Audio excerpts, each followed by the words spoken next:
మన ప్రభువును మన రక్షకుడైన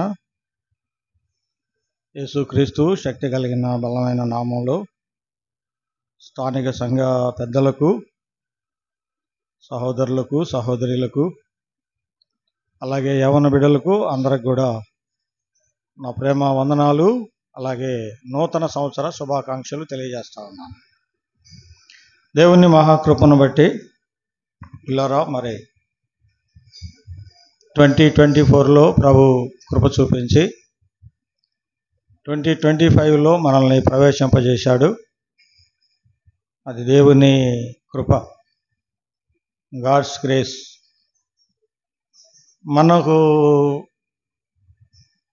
మనలో ఏ యోగ్యత లేకపోయినా, ఏ మంచితనం లేకపోయినా, కేవలం ఆయన పిల్లలమని మంచి దేవుడు గనక యేసయ్య మనలో లోపాలున్నా, బలహీనతలున్నా క్షమించుకుంటూ మనల్ని ప్రేమిస్తూ మన చేయబట్టి ఆయన 2024లో నడిపించాడు.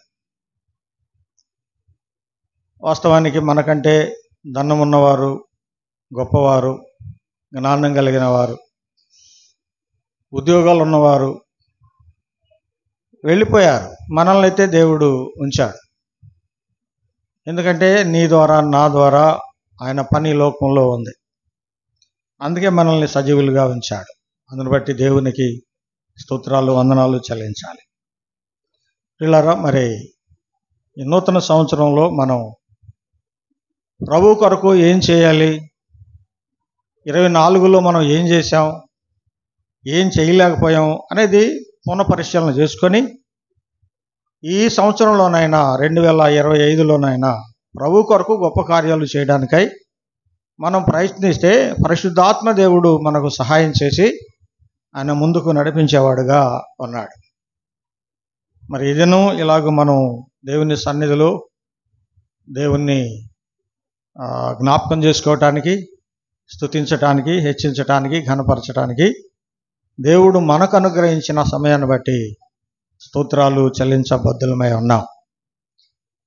లేఖనాల్లో మనం ఆలోచన చేస్తే మరి ఎంతోమంది భక్తులు ప్రభువుని స్తుతించారు. ఎక్కువగా స్తుతించిన వాడు దావీదే. 103వ కీర్తనలో మనకు తెలిసిన శరణం 2 చరణాలు కదా. నా ప్రాణమా యెహోవాను సన్నుతించుము, నా అంతరంగమును, నా సమస్తమా ఆయన పరిశుద్ధ నామమును సన్నుతించుము. నా ప్రాణమా యెహోవాను సన్నుతించుము, ఆయన చేసిన ఉపకారములలో దేనిని మరవక. వాస్తవానికి దావీదుకు అన్ని రకాల మేలు చేశాడు. యెష్షై కుటుంబంలో చిన్నవాడైన దావీదును జ్ఞాపకం చేసుకొని ఈ లోక సంబంధంగా దీవించాడు, పరలోక సంబంధంగా కూడా ఆశీర్వదించాడు. ఎందుకంటే బాల్యంలోనే ప్రభువుని నమ్మి ప్రభువుని వెంబడించేవాడు, దేవుని ఉద్దేశాలు నెరవేర్చేవాడు, దేవుని ఇష్టానుసారుడైన మనుష్యుడని దేవుడే సాక్ష్యం ఇచ్చాడు. ఆత్మీయంగా ఆశీర్వదించబడ్డాడు, భౌతికంగా కూడా ఆశీర్వదించబడ్డాడు. తన జీవితంలో ఎన్నో విజయాలు ధరించినటువంటి వాడు దేవుని యొక్క మహాకృప ద్వారా. మరి స్తుతించాడు దావీదు, తన మనసుతో తానే చెప్పుకొని స్తుతించాడు. మనం కూడా నాలో ఏ మంచి లేకపోయినా సంవత్సరం అంతా కనికరించి ఈ 25వ సంవత్సరంలో ప్రవేశింపజేశావు, స్తోత్రాలు నాయనని ప్రభువుని స్తుతించబోద్దులమై అన్నాం. మొదటి సమూయేలు గ్రంథం 12వ అధ్యాయం 24వ వచనం చూస్తే ప్రవక్త అయిన సమూయేలు అంటాడు, ఆయన మీ కొరకు ఎన్ని గొప్ప కార్యములు చేశానో అది మీరు తలంచుకొని నిష్కపటులై ఆయన సేవించుట ఆవశ్యకము అన్నాడు. ఎందుకంటే ఆ పరిస్థితిలో సమూయేలు ఆ మాట చెప్పవలసి వచ్చింది. ఎందుకంటే ఏ దేవుడైతే వారి పట్ల గొప్ప కార్యాలు చేసి, మేలు చేసి, దాస్యము నుండి విడిపించి, ఐగుప్తుల నుండి విడించి బయటికి తీసుకొని వేస్తే వారు జీవము కలిగిన దేవుణ్ణి మర్చిపోయి దేవతల వైపు త్రిప్పబడినప్పుడు సమూయేలు బాధ కలిగి ఆయన కార్యాలను జ్ఞాపకం చేసుకోండి, లేకపోతే మీ రాజు మీరు శిక్షించబడతారు, నిష్కపటులై ఆయన సేవించుట ఆవశ్యకం. ఆయన సేవ చేయటానికి భూలోకంలో మనల్ని ఉంచాడు.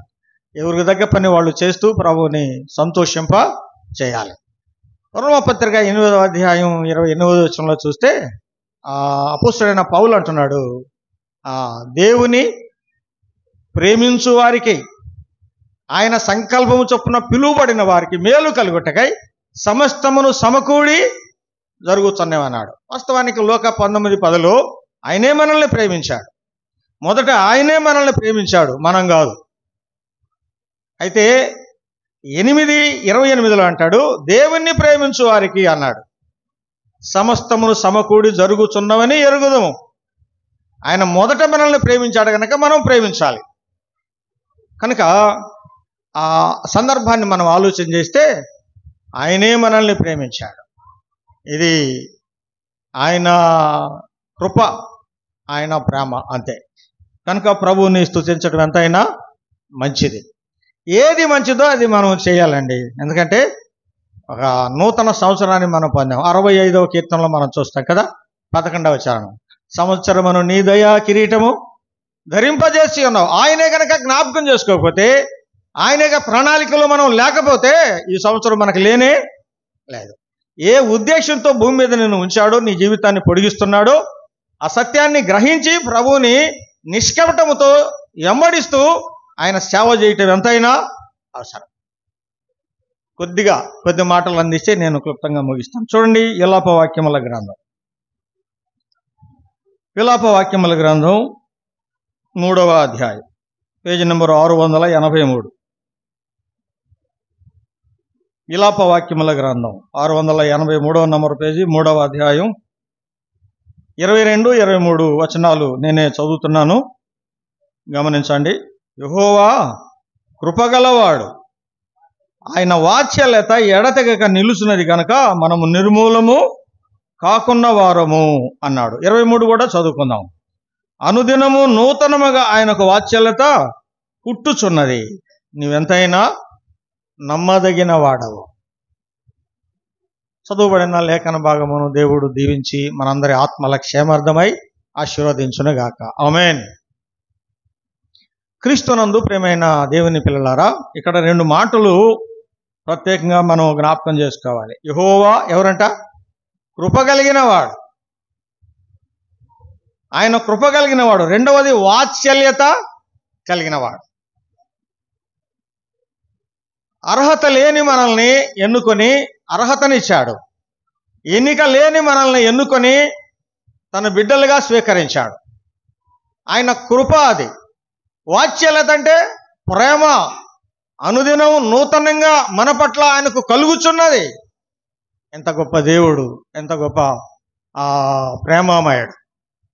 ఇర్మియా అంటున్నాడు, యెహోవా కృపగలవాడు, ఆయన వాత్సల్యత ఎడతెగక నిలుచున్నది గనక మనము నిర్మూలము కాకున్నవా. దినదినం అనుదినం ఆయన ప్రేమ మనల్ని వెంబడిస్తా ఉంది. ఆయన వాత్సల్యత మనల్ని వెంబడిస్తా ఉంది. ఆయన ప్రతిదినం మనల్ని జ్ఞాపకం చేసుకుంటా ఉన్నాడు. ఎందుకు? ఆయన పిల్లలు అరచేతుల మీద మనల్ని ఆయన చెక్కుకున్నాడు.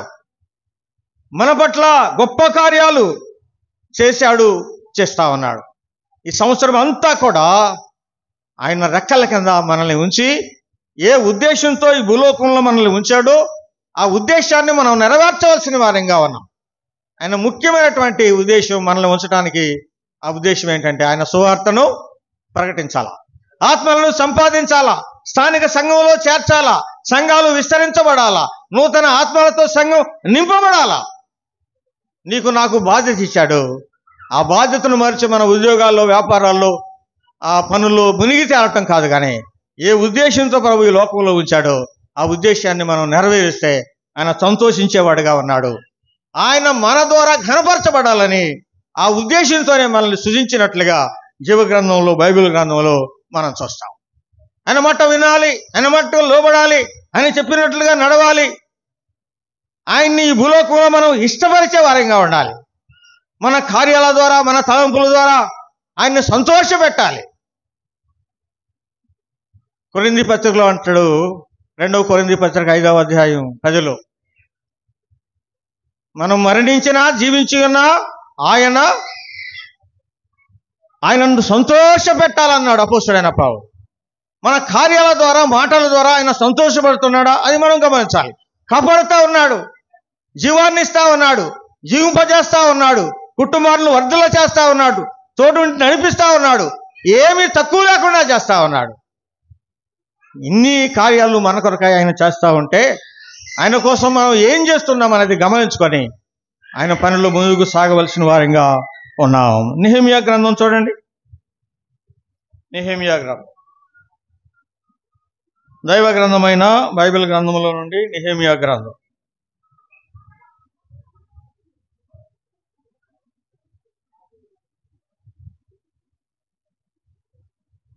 408వ నంబర్ పేజీ 9వ అధ్యాయం 17-18 వచనాలు చదువుదాం. చదవండి బ్రదర్స్. వారు విధేయులగుటకు మనస్సు లేని వారై తమ మధ్య నీవు చేసిన అద్భుతములను జ్ఞాపకము చేసుకొనక తమ మనస్సును కఠినపరుచుకొని. ఎవరిని ఉద్దేశించి మాట్లాడుతున్నాడు? ఎవరిని ఉద్దేశించి? ఆనాడు 430 సంవత్సరాలు ఐగుప్తులో బానిసలుగా ఉన్న దేవుని ప్రజల గురించి నెహెమ్యా మాట్లాడుతూ ఉన్నాడు. ఇలారా, వారు శ్రమకు తట్టుకోలేక, ఆ కఠినమని పని చేయలేక దేవునికి మొర్రపెట్టగా మోషేను పంపగా మోషే వారిని దేవుని కృప ద్వారా విడిపించాడు, బయటకు తీసుకొని వచ్చాడు. ఆ దాస్యపు శృంఖలాలు తెంపాడు. ఆ కష్టంలో నుండి, ఆ ఇబ్బందిలో నుండి, ఆ కొలిమిలో నుండి తెచ్చాడు, బయటకు తెచ్చాడు. ఆ జ్ఞాపకాలు వాళ్ళు మర్చిపోతా ఉన్నారు.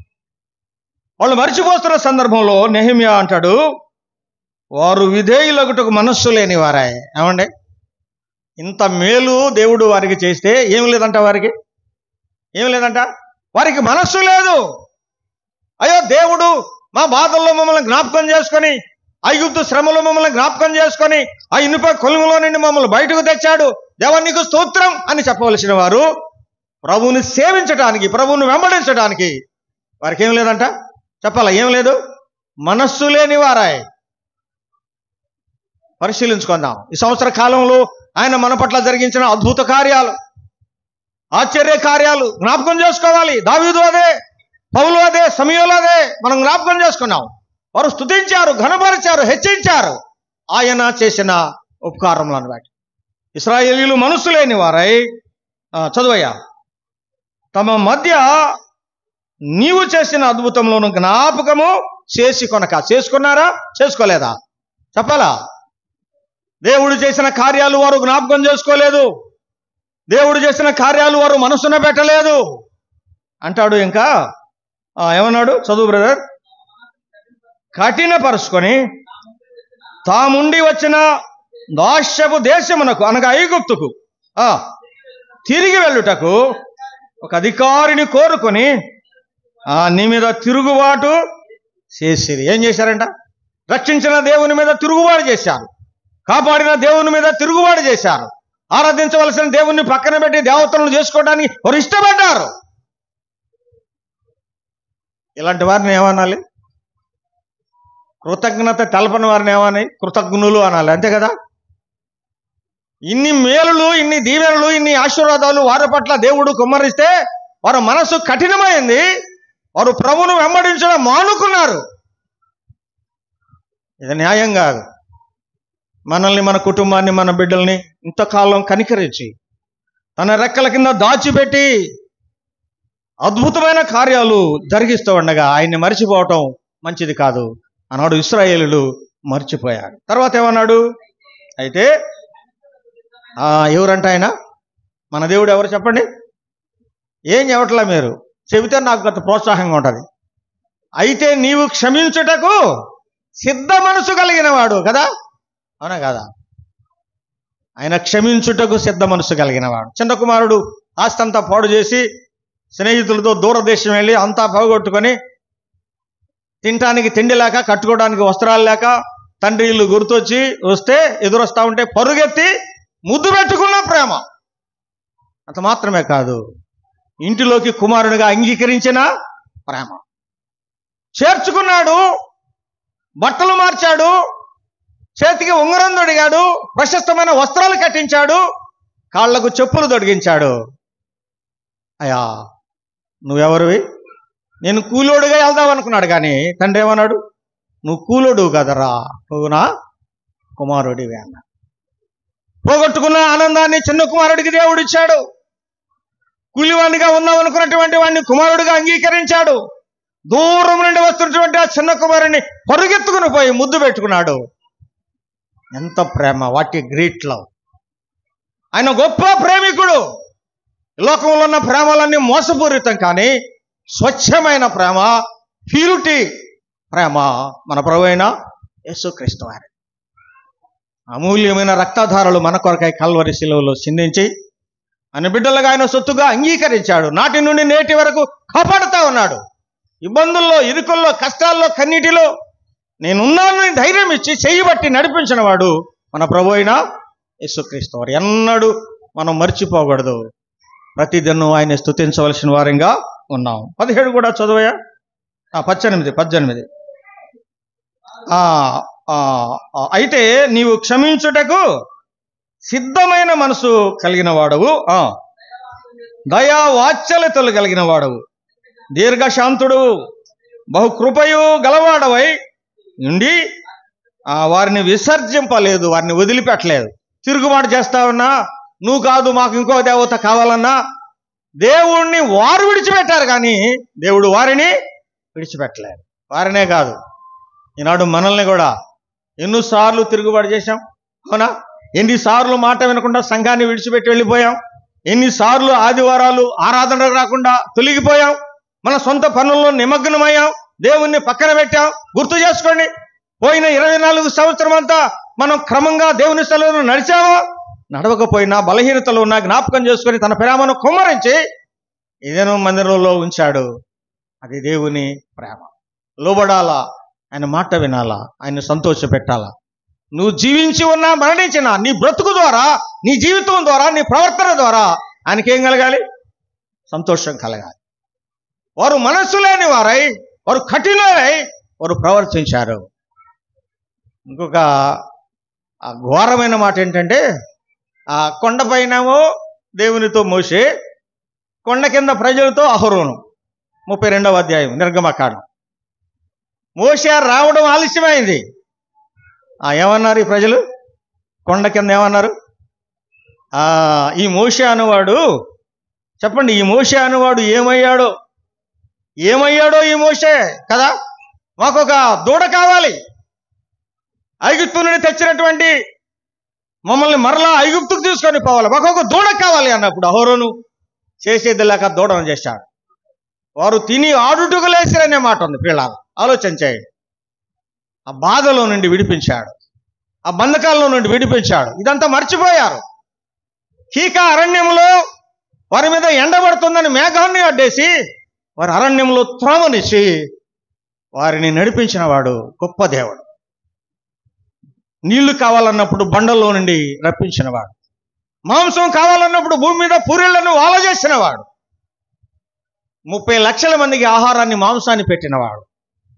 ఏమండి, ఇట్టి గొప్ప దేవుణ్ణి మర్చిపోయి అన్ని దేవతల వైపు వారు తిప్పబడ్డారు. అందుకే సమూయేలు ప్రవక్త సమూయేలు గ్రంథంలో జ్ఞాపకం చేశాడు. ఇక్కడ ఏమియా అంటాడు, 18 ఇప్పుడు చదువయ్యా. 18 వారు ఒక పోత దూడను చేసుకొని ఐగుప్తు నుండి మిమ్మల్ని రప్పించిన దేవుడు ఇదే అని చెప్పి బహు విసుగు పుట్టించినాను. వారు విసుగు పుట్టించారు, దేవుని మనసును వారు కష్టపెట్టారు, వారు దారి తొలగిపోయారు. వారి ద్వారా దేవునికి సంతోషం లేదు, కానీ బట్ దేవుడు వారిని విడిచిపెట్టలేదు. వారి పట్ల తన దయా సంకల్పాన్ని నెరవేరుస్తా ఉన్నాడు. దేవుని వాత్సల్యత, దేవుని యొక్క కృప వారిని వెంబడిస్తా ఉంది. అందుకే మనము నిర్మూలము కాకుండా వారం. ఆయన కృపగలగాడు, వాత్సల్యత కలిగిన వాడు, ఎడతెగక నిలుచున్నది కనుక మనము నిర్మూలము కాకున్న వారము. నిర్గమకాండం 33వ అధ్యాయం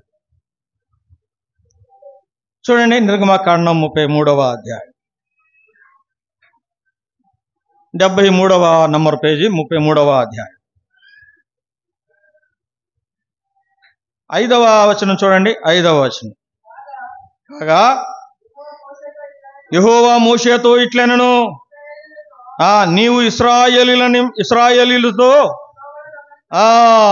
ఇశ్రాయేలీయులతో కదా ఏమంటున్నాట, మీరు లోబడాలని చదువు, లోబడనొల్లని ప్రజలు ఒక్క క్షణము మాత్రము నేను మీ మధ్యకు వచ్చి తినా మిమ్మల్ని నిర్మూలము చేసేదను గనక అన్నాడు కదా. వారు తిరుగుబాటు చేస్తూ ఉన్నా, వారు వేరైపోతా ఉన్నా, దేవుని ప్రేమ అడ్డగిస్తా ఉంది. దేవుడు వారిని కాపాడుతా ఉన్నాడు. ఒక్క క్షణం మీ మధ్యకు వస్తే మీరు నశించిపోతారు. ఆయన కోపం రగులుకోకుండా మనం జాగ్రత్త పడవలసిన వారం కావాలి. అదే మోషేతో దేవుడు చెబుతా ఉన్నాడు. కాగా యెహోవా మోషేతో ఇట్లనెను, నీవు ఇశ్రాయేలీయులతో మీరు లోబడడం వల్లని ప్రజలు. మనం కూడా అంతే. ఆనాడు ఇశ్రాయేలు అనుకుంటున్నాం, కానీ ఈనాడు ఎవరు? మనం ఆ ఇశ్రాయేలు మనమే.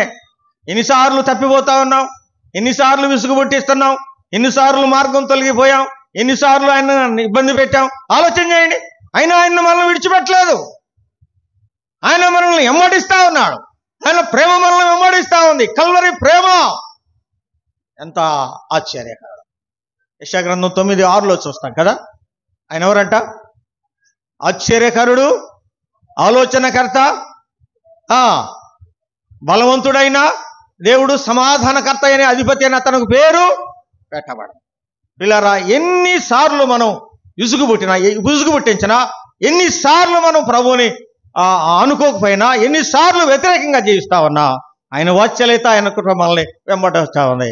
కనుకనే ఈ 2025లో మనం దేవుని మందిరంలో చేరి స్తుతిస్తున్నాం. దేవునికి స్తోత్రాలు చెల్లిస్తాం. ఆయన చేసిన కార్యాలు, ఆయన చేసిన గొప్ప పనులు మనం జ్ఞాపకం చేసుకోవాలి. ఒక్కసారి మీ మధ్యకు నేను వస్తే మీరు క్షణంలోనే నాశనమైపోతారు అన్నాడు. మాట అన్నాడు, కానీ వారిని ఎంత ప్రేమిస్తున్నాడో ఆయనకి తెలుసు, మనకు కూడా తెలుసు. మనకంటే గొప్పవాళ్ళు దాటిపోయారు, మనకంటే తెలివి కలిగిన వారు, ఉద్యోగాలు ఉన్నవారు, వాళ్ళు దాటిపోయారు, మనల్ని ఉంచాడు. అది దేవుని మహా కృప. ఇక్కడ అంటాడు 5వ వచనంలో, కాగా యెహోవా మోషేతో ఇట్లనెను, నీవు ఇశ్రాయేలుతో మీరు లోబడనొల్లని ప్రజలు, ఒక్క క్షణము నేను మీ మడుమకు వచ్చిన మిమ్మల్ని నిర్మూలము చేశాను. ఇంతవరకు సజీవులుగా ఉంచాడు. ఆయన చిత్తమేంటో, ఆయన పనేంటో, ఆయన అప్పగించిందేంటో మనం జ్ఞాపకానికి తెచ్చుకొని ఆ పనిని జరిగించాలి. మనల్ని ప్రత్యేకించాడు, రాజులైన యాజక సమూహం అన్నాడు. ఏ ఉద్దేశంతో ఈ లోకంలో ఉంచాడని మనం జ్ఞాపకం చేసుకోవాలి. 1 పేతురు పత్రిక 2వ అధ్యాయం 9వ వచనం చదువయ్యా. 1 పేతురు పత్రిక 2వ అధ్యాయం 9. 1 పేతురు పత్రిక 2వ అధ్యాయం 9. మీరు చీకటిలో నుండి ఆశ్చర్యకరమైన తన వెలుగులోనికి మిమ్మును పిలిచిన వాడిని గుణాతిశయములను ప్రచురము చేయ నిమిత్తము ఆగాగు. ఏం చేయాలంట? మనం ఏం చేయాలా? ఆయన గుణాతిశయములను ఏం చేయాలా? ప్రచురించాలా. ఆయన ఎట్టివాడో, ఎంత గొప్పవాడో, ఎంత ప్రేమమయుడో, ఎంత క్షమించుటకు సిద్ధ మనసు కలిగిన వాడో, వీటన్నిటిని మనం అన్ని జనుల్లో మనం ప్రకటన చేయాలి. అయితే మీరు ఆశ్చర్యకరమైన చీకటిలో నుండి ఆశ్చర్యకరమైన వెలుగులోనికి మిమ్మల్ని పిలిచిన వాడిని గుణాతిశయములను ప్రచురించిన నిమిత్తము ఏర్పరచబడిన వంశమును, రాజులైన యాజక సమూహమును, పరిశుద్ధ జనమును, సొత్తైన దేవుని సొత్తైన ప్రజలనై ఉన్నారు. ఆయన సొత్తు మనం. అందుకే మనం కాపాడబడతా ఉన్నాం. కొరింథీ పత్రికలో చెప్పాడు, ఇలువ పెట్టి కొనబడిన వాడవు నీవు, నీ సొత్తు కాదు. We are all God property. దేవుని సొత్తు మనం. అందుకే మనం కాపాడబడతా ఉన్నాం. ఆయన ద్వారా ప్రేమించబడతా ఉన్నాం. ఆయన ద్వారా నడిపించబడతా ఉన్నాం. ఆయన ద్వారా సజీవంగా ఉన్నాం. చెల్లిస్తున్నామంటే, గాలి పీల్చుకుంటున్నామంటే, మంచి బట్టలు వేసుకుంటున్నామంటే, మంచి ఆహారం తింటున్నామంటే, మంచి ఆరోగ్యంగా ఉన్నామంటే దేవుడిచ్చినవే. అందుకే ఆయన మనం ఏం చేయాలా? స్తుతించాలా, ఘనపరచాలా, హెచ్చించాలా. ప్రభువా, ఈ సంవత్సరం అంతా కూడా మీ రెక్కల కింద భద్రపరచు. ఏ పని అయితే మనకు ఆయన అప్పగించాడో దానిని మనం చేయడానికి పూనుకోవాలా. ఆయన పని చేయాలా. ఆయన పని. ఉద్యోగం చేసుకో, ఖాళీ టైంలో ఆయన పని చేయి. వ్యాపారం చేసుకో, ఖాళీ టైంలో ఆయన పని చేయి. ఏ పని చేసినా ఆయన పనిని మనం మానకూడదు. ఫిలిప్పీ పత్రికలో అంటాడు, ప్రతి వారు తమ సొంత కార్యములనే చూసుకుంటున్నారు అన్నాడు కదా. దేవుని పని చేసేవారు కావాలా. దేవుని సువార్తను ప్రకటించేవారు కావాలా. నశించిపోయే ఆత్మలు సిద్ధంగా ఉన్నాయి. నరకానికి వెళ్ళేవారు సిద్ధంగా ఉన్నారు. వెలిగించబడిన నీవు నేను అనేకులను వెలిగించవలసిన బాధ్యత దేవుడు, ఆ రెస్పాన్సిబిలిటీ మన మీద ఉంచాడు కనుక మౌనంగా ఉండకుండా సువార్తను ప్రకటించి అనేకులను దేవుని వైపు నడిపించే వారంగా ఉండాలని దేవుని వాక్యం ద్వారా మనం హెచ్చరించబడతాం. మొదటి సమూయేలు గ్రంథం చూడండి. మొదటి సమూయేలు గ్రంథం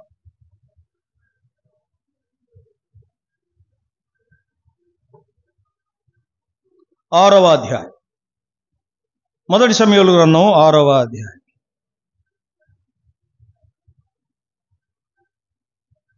లేక రెండవ గ్రంథం చూడండి. రెండవ గ్రంథం 6వ అధ్యాయం.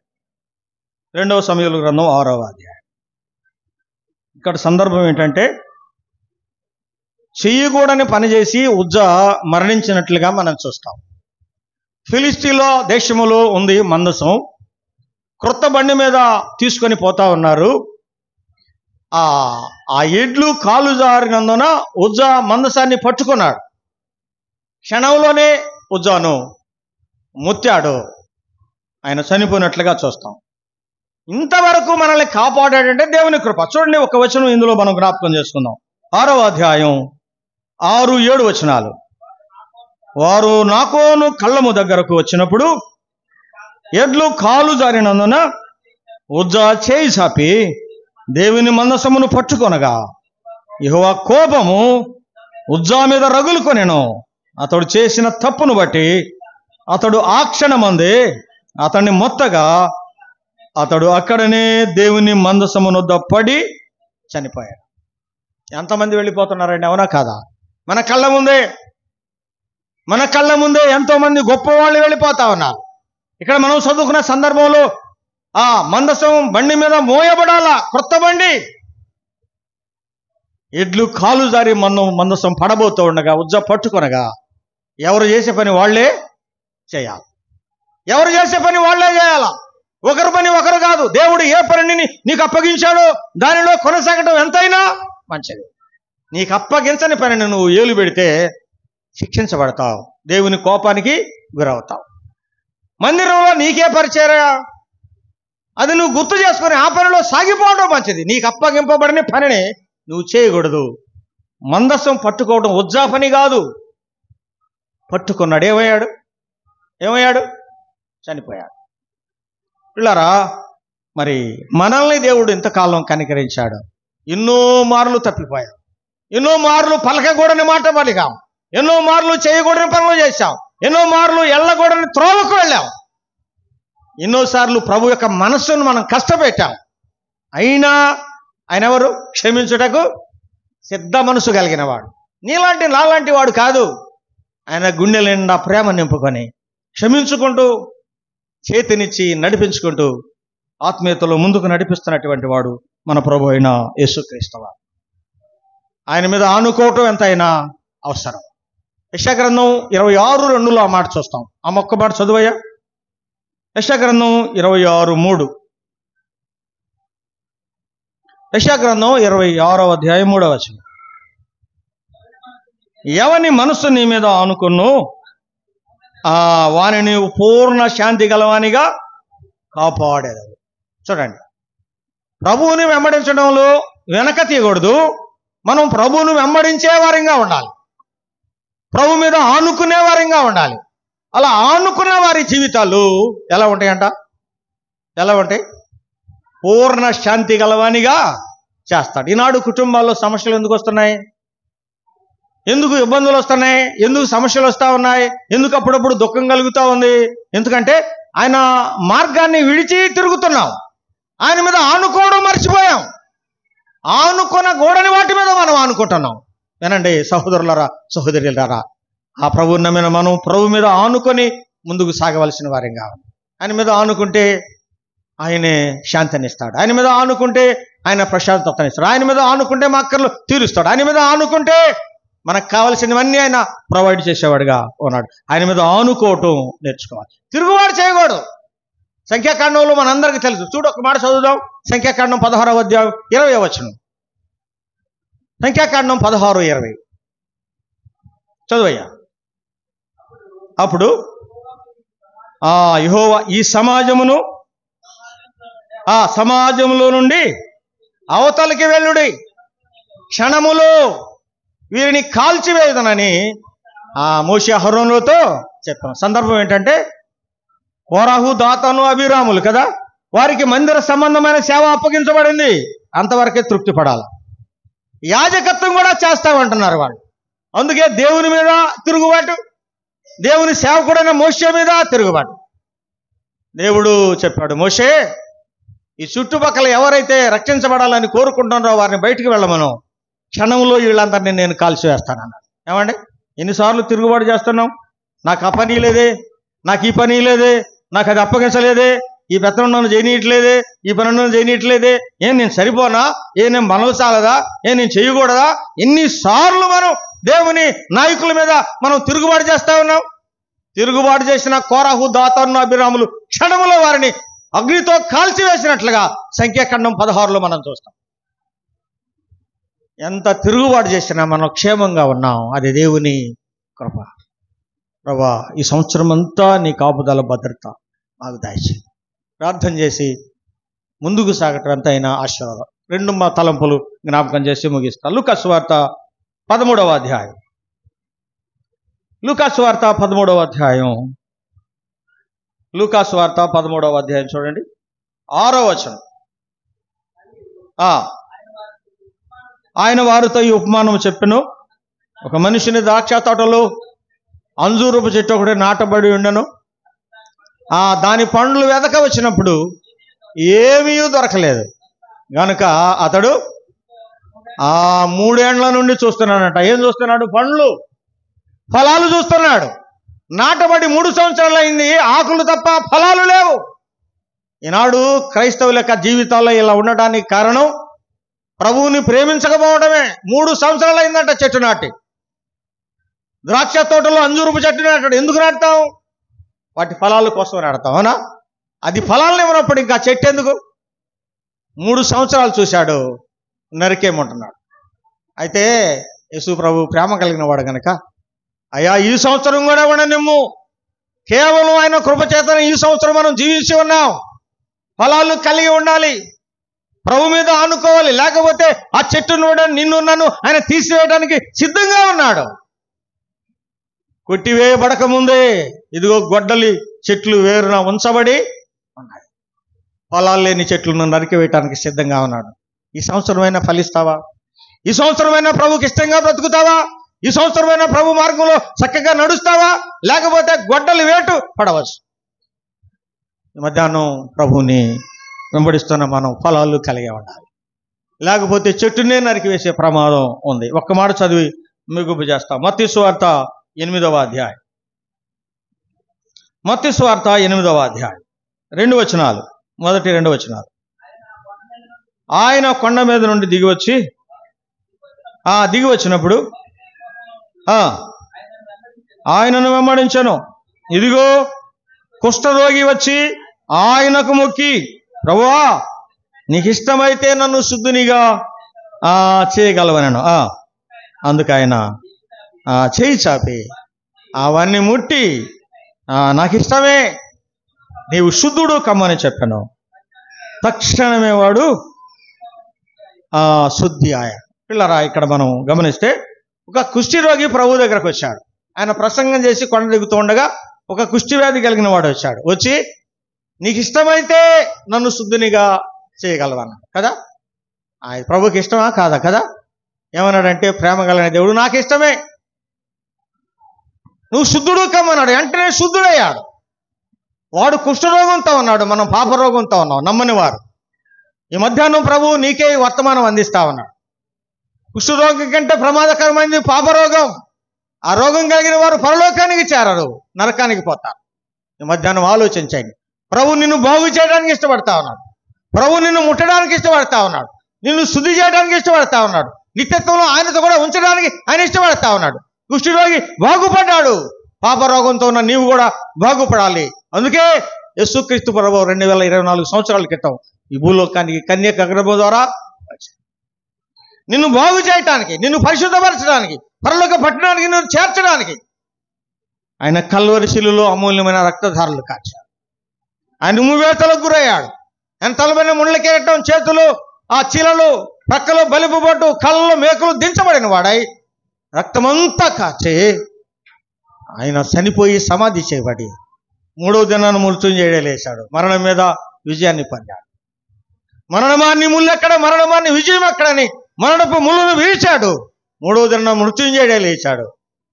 అందరూ చూస్తూ ఉండగా పరలోకానికి వెళ్ళాడు. తిరిగి వస్తానని వాగ్దానం చేశాడు. ఈసారి సంఘం కోసం వస్తాడు. మొదటిసారి అందరి కోసం వచ్చాడు, ఈసారి సంఘం కోసం వస్తాడు. సంఘంలో చేర్చబడ్డావా? రక్షించబడిన అనుభవం ఉందా? సంఘ సహవాసం ఉందా? ఆరాధన చేసే అనుభవం ఉందా? ఈ మధ్యాహ్నం ప్రభు పిలుస్తున్నాడు. కుష్టి రోగిని బాగు చేయనట్లుగా పాప రోగంతో నేను బాగు చేయటానికి ఆయన సిద్ధంగా ఉన్నాడు. ప్రకటన గ్రంథం 3వ అధ్యాయం 20వ వచనం ఏముంది? ఇదిగో నేను తలుపు యొద్ద నుండి తట్టుచున్నాను, ఎవడైనను నా స్వరం విని తలుపు తీసినేయాల, వానితో నేనును నాతో అతడును భోజనము. ఆయన ఎక్కడ, మనం ఎక్కడ? ముత్యాల బాటలు నడిచే ఆయన ఎక్కడ, ముళ్ళ బాటలు నడిచే మనం ఎక్కడ? మనల్ని ప్రేమిస్తున్నాడు, మన కొరకు గొప్ప కార్యం చేశాడు, రక్షణ సిద్ధం చేశాడు. ప్రభు పాపిని ఒప్పుకుంటే పరలోకానికి చేరుస్తాడు. ఉన్నారా ఎవరైనా ఈ మధ్యాహ్నం? నమ్మిన వారు నమ్మకంగా జీవించండి. నమ్మని వారు ప్రభువుని చేర్చుకొని ప్రభువు మార్గంలో నడిచి ప్రభువుని సంతోషపెట్టాలని ప్రేమతో మనవి చేస్తూ ఈ కొద్ది మాటలతో ముగిస్తా ఉన్నాను.